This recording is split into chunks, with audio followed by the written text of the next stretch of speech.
नमस्कार दोस्तों, मैं विशाल जायसवाल। मैं आप सबका स्वागत करना चाहूँगा इस talk show Sankalp, which is an initiative by the trainers camp well known as TTC।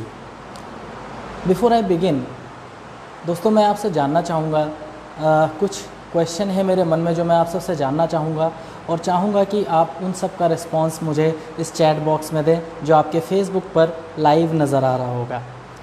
दोस्तों, संकल्प एक ऐसा शब्द है जिसे आप जब भी सुनते हैं तो मैं जानना चाहूँगा आपके मन में इस शब्द को सुनकर ऐसे क्या विचार आते हैं या ऐसा क्या ख्याल आता है जो संकल्प से जुड़ा हुआ आपको महसूस होता है। आप चैट बॉक्स में अपने आंसर दे सकते हैं।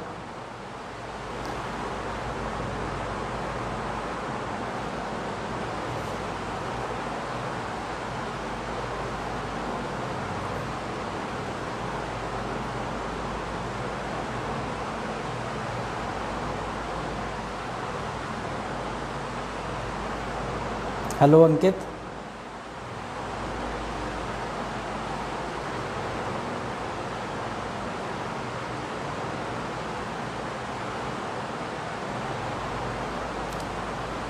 आप अपनी प्रतिक्रिया यानी अपने रिस्पॉन्ड चैट बॉक्स में दे सकते हैं।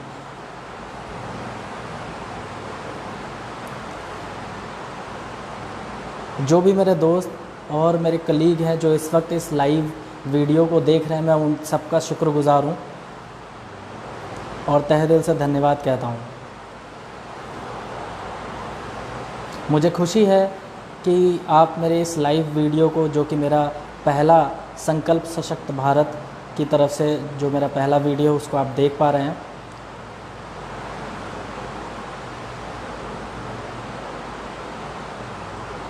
दोस्तों, हम सब ने अपनी लाइफ में कभी ना कभी कोई ना कोई संकल्प ज़रूर लिया होगा और अगर नहीं लिया है तो अब हमें लेना है।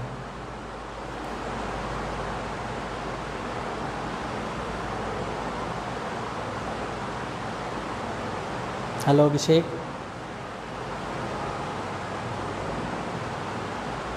मैं कहना चाहूँगा कि ऐसे दौर हैं जो हमने देखे हैं इस दुनिया में, जब से हम हमारी डेट ऑफ बर्थ से लेकर अभी तक, और ऐसे दौर हैं जो आए और चले गए। उनमें से कुछ का एक्सपीरियंस हमारे लिए दुखद भी रहा और कुछ का एक्सपीरियंस हमारे लिए बहुत ही ज़्यादा सुख भरा रहा। हम में से कई ऐसे भी हैं जो उस वक्त के चलते या ऐसे वक्त में कई ऐसे एहसास हुए जिनकी वजह से हम में से कुछ सहम कर रुक गए, और कुछ ऐसे भी हैं जो उन परिस्थितियों में भी उस समय के साथ आगे बढ़े और अपने आप को आगे बढ़ने से रोका नहीं, कभी भी अपने आप को अपने जीवन में कभी भी ठहराव नहीं दिया। वक्त कितना भी कठिन क्यों ना हो, ना हम कभी ठहरते हैं और कोशिश करेंगे, ना ही हम कभी ठहरेंगे। जो ये वक्त है ये भी दोस्तों गुज़र जाएगा धीरे धीरे। और एक मेरा प्रश्न है अपने सभी लोगों से कि कोरोना के इस लॉकडाउन में आप में से कोई भी कहीं घबरा कर अपनी जो ज़िंदा दिली है, जो हमारे इंटरेस्ट हैं, उन सब को कहीं कैद तो नहीं कर लिया है। साथियों, कामयाबी हर दौर में हिम्मत से जीने का नाम है, और ऐसे दौर में अगर आप खुद को रोक लेते हैं और अपनी जो ज़िंदा दिली है उसको कैद कर लेते हैं तो कहीं ना कहीं आप अपने आगे आने वाले पथ पर, यानी आपका जो फॉरवर्ड पाथ है, उस पर आप स्टॉप लगा देते हैं।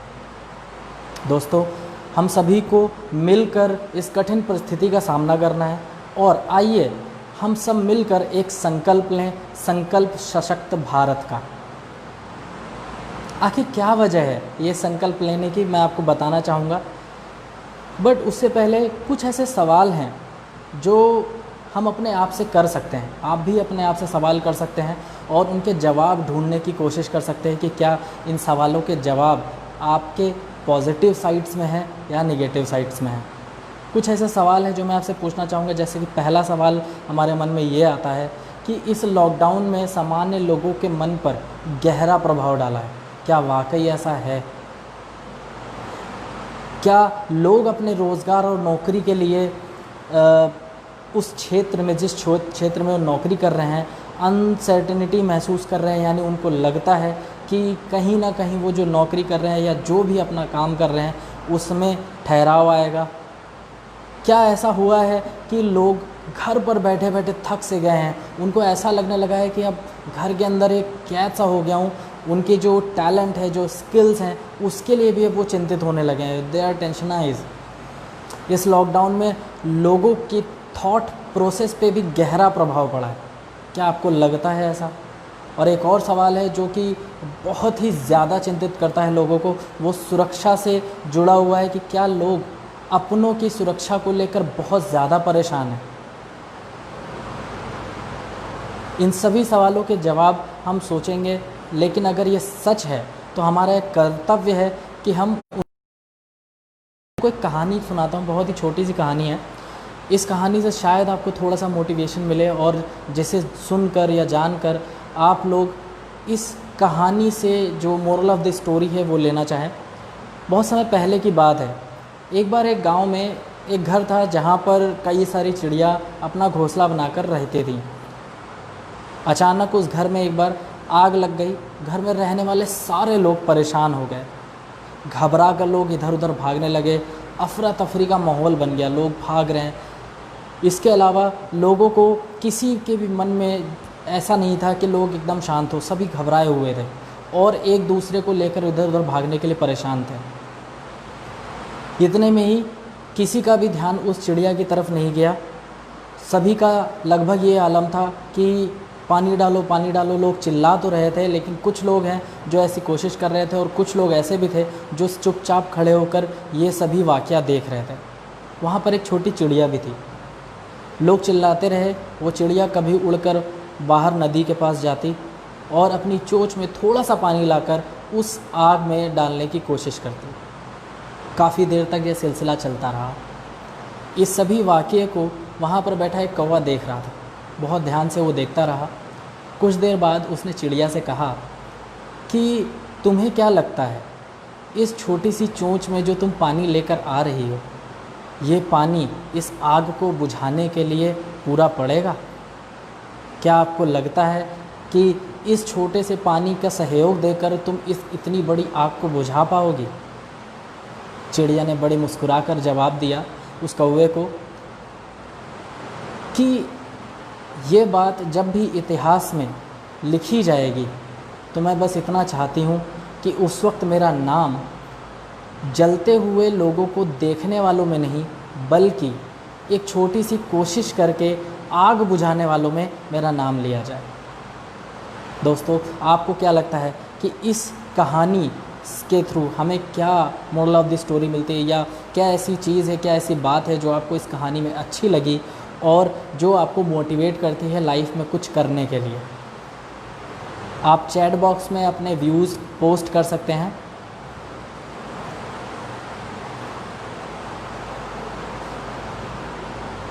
दोस्तों, कुछ ऐसे भी होते हैं जो वॉक के बारे में बात करते हैं और कुछ ऐसे भी होते हैं जो वॉक के बारे में बात ना करके एक्चुअली में वॉक करना पसंद करते हैं। दोस्तों, एक जागरूक नागरिक होने के नाते मैं अपनी जिम्मेदारी समझता हूँ और मैं इस महान कार्य में अपने हिस्से का योगदान देना चाहता हूँ। इसीलिए मैं आज आप सबके साथ लाइव आया हूँ। दोस्तों, ये दान का अर्थ तो नहीं है, पर सामर्थ्य क्या है? सामर्थ्य मतलब हम कोशिश कर सकते हैं कि हम अपनी तरफ से क्या योगदान दिया जा सकता है।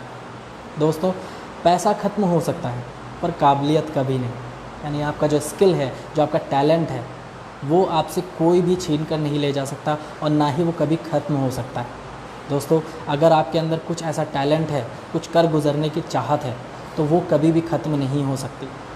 पैसा एक ऐसी चीज़ है, धन एक ऐसी चीज़ है जो एक बारी ख़त्म भी हो सकती, बट टैलेंट कभी नहीं ख़त्म होता। ये उस पूंजी की तरह रहता है कि जिसे आप जब चाहें तब इस्तेमाल कर सकते हैं। ये हमेशा आपके साथ है।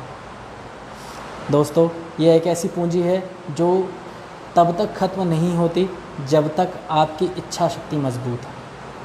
तो दोस्तों, टैलेंट देश की उन्नति के लिए, देश की प्रगति के लिए और देश की प्रगति को बनाए रखने में हम सभी को अपनी सहभागिता और योगदान देना आवश्यक है। आइए हम जानते हैं कि हम सभी अपना योगदान कैसे दे सकते हैं, चाहे जैसी भी परिस्थिति हो, पर हम स्थिर रखेंगे अपनी मनोस्थिति। जो हमारा मेंटल सिचुएशन है उसको हमें स्टेबल रखने की ज़रूरत है। दोस्तों, मैं आज आप सभी से कुछ मुख्य विषयों पर चर्चा करना चाहूँगा जो हमें इस परिस्थिति में जानना बहुत ही ज़्यादा आवश्यक है, और अपने समाज और अपने परिवेश में लोगों को भी जागरूक कर सकते हैं इन सभी चीज़ों के बारे में जानकर। आपने कभी सोचा है, आपके पास तो बहुत सारे थॉट्स होते हैं, आपके पास ऐसे बहुत सारे विचार होते हैं जो आपके पास तो बहुत अच्छे हैं। आप जब अपने कॉलोनी में, अपने आसपास के परिवेश में घूमने निकलते हैं तो चीज़ों को देखकर आप महसूस करते हैं, उनका एक अलग नज़रिया आप अपने पास रखते हैं। लेकिन अपना वो नज़रिया अगर आप अपने आसपास के लोगों को भी बताएं और उनसे डिस्कस करें तो शायद आपके आसपास रह रहे लोगों के पास भी एक नया नज़रिया होगा चीज़ों को देखने का। एक लाइट बल्ब है, कुछ सोचते हैं कि इस लाइट बल्ब को जलाकर कमरे में रोशनी की जा सकती है, बट वहीं कुछ का सोचना यह भी होता है कि यार लाइट बल्ब जलाने से बिजली का बिल ज़्यादा आता है। ये दोनों ही चीज़ें हमारी सोच पर निर्भर करती है कि हमारे लिए ज़्यादा ज़रूरी क्या है। दोस्तों, मैं अपने समाज और परिवेश के लोगों को, अपने आसपास के लोगों को जागरूक बनाने के लिए मैं सर्वप्रथम बात करना चाहूँगा इस परिस्थिति में सकारात्मक रहने का, यानी स्टे पॉजिटिव। अब पॉजिटिव रहना आवश्यक इतना क्यों? Why it is so important to stay positive in our life? So guys, सकारात्मक ऐसी सोच है और एक ऐसा जिसको अगर हम अपने इस सोच को आगे बढ़ावा देते हैं तो कितनी भी कठिन परिस्थिति क्यों ना हो, कितनी भी उलझी हुई स्थिति क्यों ना हो, ऐसा ख्याल अक्सर मन में आएगा। और कठिन हालात में हम सबको अक्सर ऐसी सिचुएशन आती है जो अंधेरा हम सबको डराता है, लेकिन मैं स्टे पॉजिटिव और सकारात्मक रहने की सोच रखता हूँ तो कहीं स्थितियों से निपटने की मुझे विचार भी आएंगे और उन आइडियाज़ पर अमल करके मैं आगे भी बढ़ सकता हूँ। तो सकारात्मकता वो बल्ब है, जैसे मैंने यह भी आपको एक एग्जांपल भी दिया था एक लाइट बल्ब का, तो सकारात्मकता भी यानी पॉजिटिवनेस भी वो बल्ब है जो रात को भले ही दिन ना कर पाए लेकिन आपके जीवन को उजाला ज़रूर कर देगा। हमें वर्तमान पर भविष्य की चिंतन ज़रूरी है, भविष्य की चिंतन करना ज़रूरी है, लेकिन उसकी डूबे रहना ज़रूरी नहीं है। एक बार उस सारी समस्या परेशान करती हैं, फिर उस पर थोड़ी देर के लिए गौर करें कि उन पर जो आपके कंट्रोल में है उस पर काम करें। जो आपके कंट्रोल, परेशान होना भी वाजिब नहीं है। जिन पर आप कि इन जो चीज़ें मेरे कंट्रोल में हैं उनको हम कैसे सुधार सकते हैं, उन परिस्थितियों से कैसे, जिन समस्या नियंत्रण नहीं है उस करना भी उचित नहीं, क्योंकि अगर आपके कंट्रोल में कोई चीज़ है ही नहीं तो आप उसे कैसे बदल सकते हैं। तो इसलिए जो भी आपकी समस्याएं हैं उनकी लिस्ट बनाएं। लिस्ट ही आपको हेल्प करेगी कि आपको किन समस्याओं से निकल सकते हैं आसानी से और किन समस्याओं के बारे में अभी आपको कोई भी विचार नहीं करना। दोस्तों, अगर हम बात करें, एक और एग्जांपल लें तो धूप से बचने के लिए पहनते हैं, सभी पहनते हैं जिससे कि हम धूप से बच सकें, हमें वो धूप परेशान या इस पर टैनिंग ना आ जाए। लेकिन कोरोना की नकारात्मकता से बचने के लिए भी आपको कैप का फॉर्मूला अपनाना चाहिए। जैसे धूप से बचने के लिए आप कैप का फॉर्मूला अपनाते हैं, कोरोना से बचने के लिए भी आप यही कैप का फॉर्मूला अपना सकते हैं, यानी कि connect always with positive people. यानी जब भी आप लोगों से मिले एक पॉजिटिव थॉट के साथ मिले, एक सकारात्मक सोच के साथ मिले, नकारात्मकता को अपने पास तक आने ना दें। दोस्तों, सकारात्मकता से सकारात्मक बने। इतना ही नहीं, ब्रह्मांड की सारी शक्तियाँ पहले से ही हमारी हैं। हम ही हैं जो अपनी आंखों पर हाथ रख लेते हैं और फिर रोते रहते हैं कि कितना अंधेरा है। दोस्तों, आंखें बंद कर लेने से दिन में रात कभी नहीं होती। तो अगर आप आंखें मोड़ लेते हैं, आंखें बंद कर लेते हैं, मुंह मोड़ लेते हैं उन विषयों को लेकर जो आपको परेशान कर रहे हैं, तो ये कोई उसका हल नहीं हुआ। समस्या का हल निकालने के लिए ज़रूरी है उन समस्याओं पर विचार करें जो आपके नियंत्रण में है। दोस्तों, माफ़ कीजिएगा, नकारात्मक बोलने से पहले 100 बार सोचें, क्योंकि आपके मुंह से करीब, आपके सबसे करीब जो आपके लोग हैं वो आपके अपने ही कान हैं। यानी जो आप बोलते हैं वो सबसे पहले आप सुनते हैं, यानी उसका प्रभाव सबसे ज़्यादा आप पर पड़ता है। दोस्तों इतना ही नहीं, लॉकडाउन में लॉक होना हमारी जिम्मेदारी थी, पर डाउन होना नहीं। दोस्तों लॉकडाउन में लॉक होकर रहिए, लेकिन डाउन होना ज़रूरी नहीं है। ये हम पर निर्भर करता है कि हम डाउन होना चाहते हैं या नहीं। मुश्किल कोई भी आन पड़ी हो, घबराने से कुछ नहीं होने वाला। दोस्तों इस लॉकडाउन में भी अगर आप डाउन नहीं होते हैं तो कहीं ना कहीं जीने की नई नई तरकीब आप निकाल सकते हैं। ऐसे बहुत से लोग हैं आपके परिवेश में, आपके आसपास ऐसे बहुत सारे आपके दोस्त हैं या आपके कलीग हैं जिन्होंने इस लॉकडाउन पीरियड में यानी अपने घर पर रहकर भी अपने नए अनुभव और नए टैलेंट को पहचाना है, अपने नए नए अनुभव को अपने दोस्तों के साथ इस सोशल मीडिया पे शेयर भी किया। दोस्तों सकारात्मक सोच एक महत्वपूर्ण ऊर्जा है जो हमें सही मार्ग पर उत्साह से चलने की हिम्मत देती है। विचारों को सकारात्मक रखना अति आवश्यक है, क्योंकि यही एक बीज की तरह है जो कल एक विशाल पेड़ बनकर आपके सामने मौजूद होगा और आपको हर धूप के समय छाया भी देगा। हमारे विचार, हमारा आचरण यानी हमारा व्यवहार, जो हमारा व्यवहार है वही हमारा व्यवहार हमारी नियति तय करता है। इसलिए अपने विचारों के प्रति सदैव सजग रहें। आप जैसा सोचते हैं आपके जीवन में लगभग वैसा ही घटित होता है। इसीलिए जीवन सकारात्मक करने के लिए विचार का सकारात्मक होना अति आवश्यक है। विचार की महत्ता कबीर के इस दोहे के माध्यम से आप सोच सकते हैं। मैं आपको बताना चाहूँगा, कबीर का एक दोहा है, बहुत ही पुराना है। आप में से बहुत सारे लोगों ने स्कूल के टाइम पे, कॉलेज के टाइम पे या ऐसी बहुत सारी पुस्तकें हैं जिनमें आपने पढ़ा होगा। करता था सो क्यों किया, अब करी क्यों पछताए, बोया जब पेड़ बबूल का तो आम कहाँ से खाए। यानी कि जब आप कुछ कर रहे थे तो क्यों किया, तब क्यों नहीं सोचा करते वक्त, और अब कर लिया है तो पछताने से क्या फ़ायदा।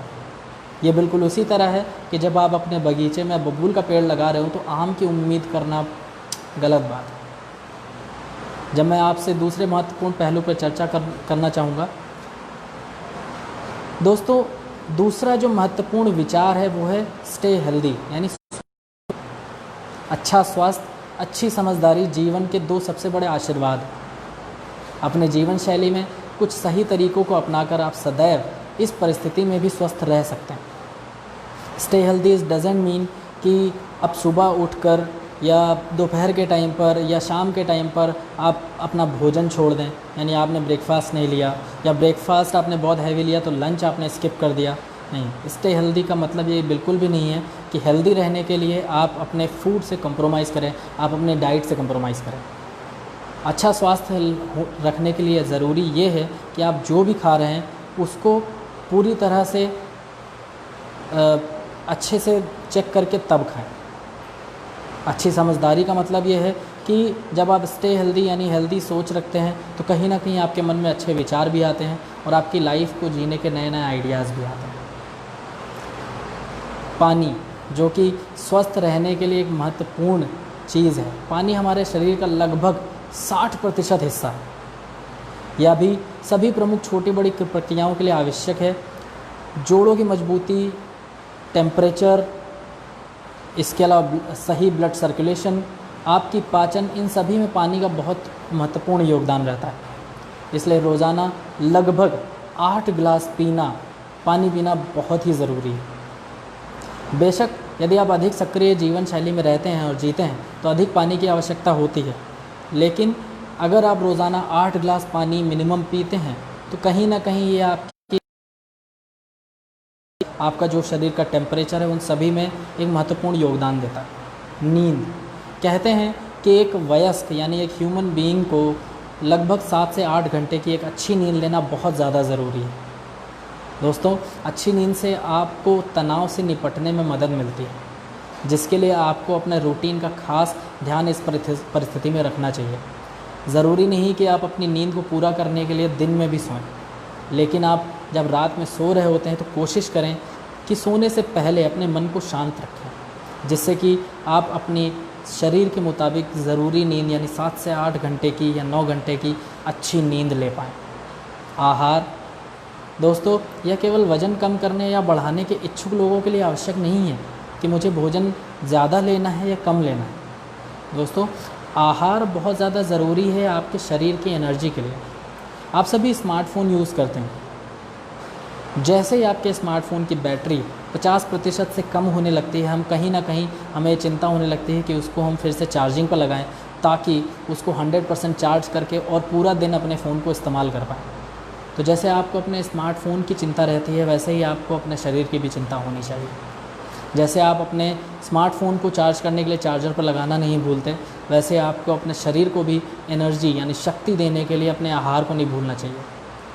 ये कुछ ऐसे ध्यान रखने वाली बातें हैं, जब हम घर पे बैठे हैं या हमारी दिनचर्या पहले जैसी नहीं है, तो हम अपने शरीर को कैसे स्वस्थ रख सकते हैं, ये उन बातों को ध्यान में रखकर कुछ ऐसी बातें हैं जो मैं आपको बताना चाहूँगा। आपके द्वारा खाए जाने वाले भोजन के प्रकारों में बदलाव लाएं ताकि आप अपने शरीर को उसकी ज़रूरत के सभी पोषक तत्व दे सकें। यानी जो भी उसको प्रोटीन चाहिए, शरीर को हमारा आयरन चाहिए, कैल्शियम चाहिए, इन सभी चीज़ों को ध्यान में रखकर ही भोजन खाएं। भोजन से ही स्वास्थ्य बनाने का प्रयास करें। इसका सबसे सही तरीका है भोजन हमेशा खूब चबा कर खाएं। इसके अलावा जब आप भोजन को अच्छे से चबा कर खाते हैं तो आपकी पाचन क्रिया ठीक रहती है। आपको याद होगा, भोजन चबाने के लिए हमें जब हम स्कूल टाइम में थे, क्लास 4th 5th में हमारे क्लास टीचर कहा करते थे कि भोजन डायरेक्ट नहीं खाना, भोजन को अच्छे से चबा कर खाना चाहिए। सब्जियों और फलों का नियमित रूप से खाने में शामिल करें। कोशिश करें कि आपके खाने में सब्जियां और फल परिपूर्ण तरीके से हों। प्रोटीन को इस वक्त भोजन में कम बिल्कुल ना करें। नमक और चीनी का सेवन, यानी जो भी आप सॉल्ट ले रहे हैं या आप चाय पी रहे हैं या कॉफ़ी पी रहे हैं या कोई भी ऐसी चीज़ जिसमें आप चीनी का इस्तेमाल कर रहे हैं, कोशिश करें कि नमक और चीनी दोनों का इस्तेमाल इस समय में थोड़ा कम करें। शरीर को हमेशा सीधा रखें, यानी बैठें तो सीधे तन कर, चलें तो तन कर, खड़े रहें तो तन कर, अर्थात शरीर को हमेशा चुस्त रखें। मोटापा आने का मुख्य कारण अगर हम जानें, या किसी भी आप अगर जिम इंस्ट्रक्टर या किसी भी हेल्थ इंस्ट्रक्टर से आप बात करेंगे, तो मोटापा आने का सबसे बड़ी वजह यही होती है कि सबसे ज़्यादा तेल या मसाले वाला या तेल वाला या मीठा पदार्थ खाने से होता है। यानी जितनी ज़्यादा आप चीनी अपने खाने में इस्तेमाल करते हैं, जितना ज़्यादा ऑयल आप अपने खाने में इस्तेमाल करते हैं, कहीं ना कहीं वो आप अपने मोटापे में योगदान दे रहे हैं।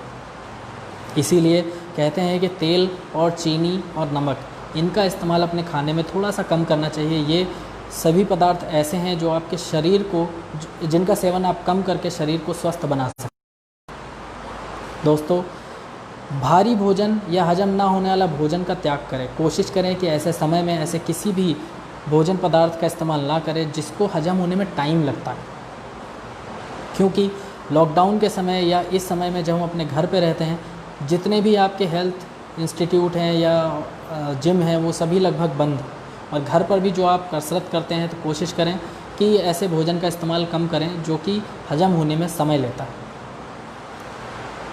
दोस्तों, जो भी भोजन आप कर रहे हैं, कोशिश करिए कि जो जितना शरीर के लिए आवश्यक है सिर्फ उतना ही तेल, चीनी या नमक का इस्तेमाल करें। ऐसे में आपको एक चीज़ का ध्यान रखना है कि जो स्वच्छता है, यानी जिसको हम कहते हैं कि घर साफ़ होना चाहिए, हमारा किचन साफ़ होना चाहिए, तो जो स्वच्छता है उससे रिश्ता बनाए रखें, क्योंकि बीमारी से दूर रहने के लिए साफ़ सफाई बहुत ज़्यादा योगदान देती है। जितना ज़्यादा आप अपने आप को, अपने आसपास की चीज़ों को साफ़ रखेंगे, उतना ही ज़्यादा आप बीमारी से दूर रह पाएंगे। दोस्तों, स्वच्छता अपनाने से शरीर स्वस्थ होता है और रोग मुक्त होता है। स्वच्छता और फिटनेस हमें बीमारियों से भी दूर रखता है। कोशिश करें जब भी आप खाना खाएं, खाने से पहले हाथ को अच्छे तरह से साफ़ करें, साबुन से, हैंड वॉश से, जिसका भी आप इस्तेमाल करना चाहें, हाथों को अच्छी तरह से साफ़ करें। साथ ही साथ जो आपका रहन सहन है, जो जिस तरह से आपके आसपास के रहने वाले लोग हैं, उसके हिसाब से संयमित खान पान लें। मतलब जो भोजन है वो लिमिटेड लें। दोस्तों, कोशिश करें कि बाल और नाखून, इनकी सफाई रखें। कहते हैं कि नाखून साफ़ होने से काफ़ी हद तक रोगों से मुक्त रहा जा सकता है। तो अपने बालों को और अपने नाखूनों की नियमित रूप से सफाई करें, इसे पर्सनल हाइजीन भी कहते हैं, और घर की साफ़ सफाई रख कर स्वस्थ रह सकते हैं। अन्य लोगों को भी इसके लिए आपको प्रेरित करना चाहिए। आपके आसपास आपके दोस्त, आपके कलीग, कोशिश करें कि अगर उनको भी आप देखते हैं कि उनके नाखून बढ़े हुए हैं या उन्होंने बालों को नियमित रूप से साफ़ नहीं किया है, तो उनको भी इसके बारे में जागरूक बनाएं। दोस्तों, जब व्यक्ति स्वस्थ रहता है, यानी हम स्वस्थ रहेंगे और हमारे आसपास का माहौल साफ़ रहेगा, तभी अगर आप में से बहुत सारे लोग घर पर भी ध्यान देंगे, तभी एक अच्छी गृहस्थी चला पाएंगे। सिर्फ इतना ही नहीं, ये वक्त जो समाज को जागरूक और उनकी मदद करने का है। हम सभी छोटे छोटे कदम लेकर खुद को और समाज को दुरुस्त कर सकते हैं। समाज सबल होगा तो देश भी सबल होगा। इतना ही नहीं, एक छोटी सी बात है जो कि आपने सुना भी होगा, हमारे प्रधानमंत्री श्री नरेंद्र मोदी ने भी कहा कि दोस्तों, स्वदेशी का मतलब, बहुत सारे लोग ऐसे भी हैं जो स्वदेशी का मतलब गलत भी लगाते हैं। चलिए इसको थोड़ा सा विस्तार से जानते हैं। स्वदेशी का मतलब हम क्या कहना चाहते हैं। हमारे घर के आसपास बहुत सारे छोटे व्यापारी हैं जिनसे आप अपने घरों के लिए ताज़ा सामान लेकर आ सकते हैं।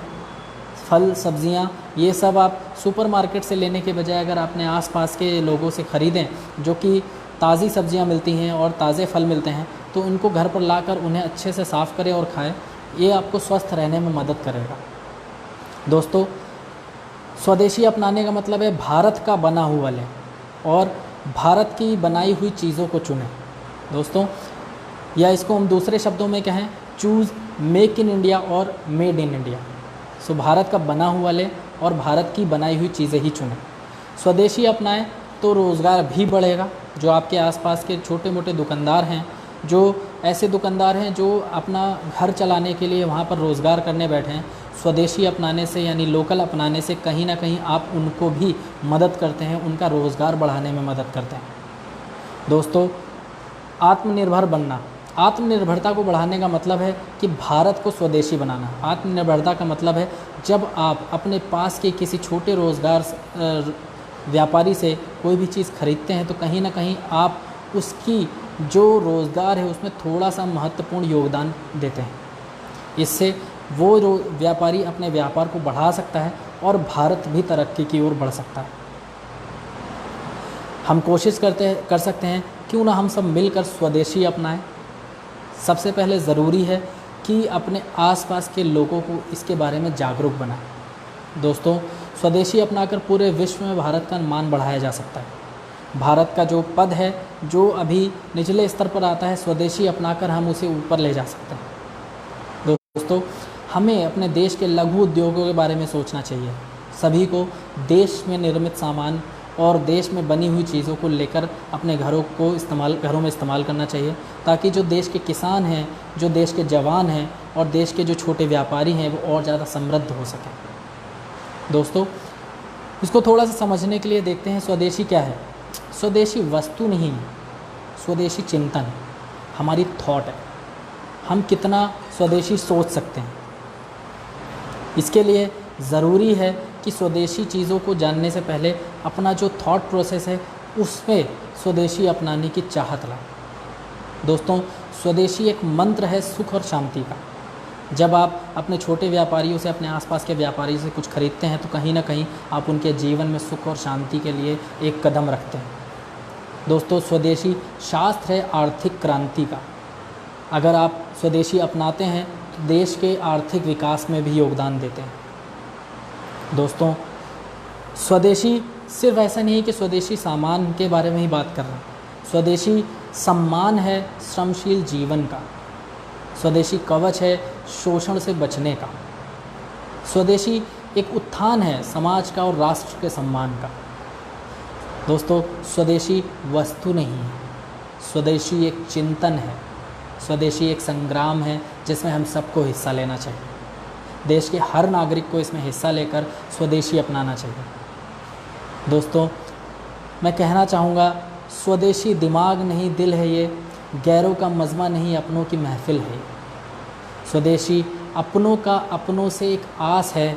स्वदेशी देश अगर शरीर है तो ये देश की सांस है। स्वदेशी अपनाना देश के हर नागरिक को सक्षम बनने में अहम भूमिका निभा सकती है। आइए हम सब इस बात पर चर्चा करते हैं कि हम खुद को कैसे सक्षम बना सकते हैं। जो अगला विचार है वो है बी स्किलफुल। टैलेंट, हमने कुछ देर पहले टैलेंट की बात की थी। हम सब में जितने भी हम यहाँ पर इस वक्त इस वीडियो के माध्यम से मैं जितने लोगों से जुड़ा हूँ या जो लोग भी मेरे साथ जुड़ रहे हैं या जुड़ चुके हैं, उन सब में कुछ ना कुछ ऐसा टैलेंट ज़रूर है या कुछ है ना कुछ ऐसा टैलेंट ज़रूर होता है जो हम खुद में उजागर कर सकते हैं। दोस्तों, अगर हम बात करें, एक छोटा सा एग्जांपल ले तो कोई भी खाली बोरी, यानी जो घर में आटा या चावल लाने के लिए बोरी इस्तेमाल होती है, खाली बोरी कभी नहीं खड़ी हो सकती और ना ही कभी उसकी अच्छी कीमत लगाई जा सकती।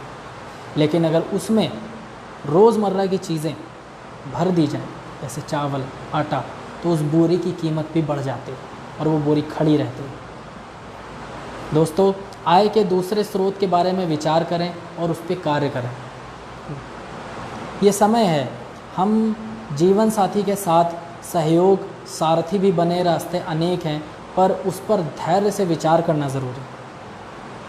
जो बहुत समय से आपने रोक रखे थे, विराम पे थे, अब दूसरी पारी खेलने की आवश्यकता है कि आप अपने जीवन साथी के साथ मिलकर नए नए रास्तों का चयन करें और कुछ नया ढूंढने की कोशिश करें। दोस्तों, चाहे जितना भी कठिन दौर क्यों ना हो, हम उन इंसानों में से हैं, हम इतने सक्षम हो सकते हैं जो जीत सकते हैं। यानी चाहे कितना भी हो कठिन दौर, जीतता वही है जिसमें हो जोर। इतना ही नहीं दोस्तों, सशक्त युवा, सक्षम गांव, ग्रामीण युवाओं और जीवन कौशल को विकसित करने के लिए हमने एक अनोखी पहल की है। आपके पास फेसबुक पेज पे हमसे जुड़ सकते हैं। ये जो लोग भी ये लाइव वीडियो देख रहे हैं वो मुझसे जुड़ सकते हैं और प्रतिदिन विभिन्न विषय पर निःशुल्क कार्यक्रम किया जा सकता है। दोस्तों, हमारी ट्रेनिंग इंडस्ट्री ने ये संकल्प लिया है कि भारत के सभी वर्ग, मेल हो या फीमेल हो, युवा हो, को विभिन्न सेशन के द्वारा कुछ ना कुछ नया सिखाया जाए।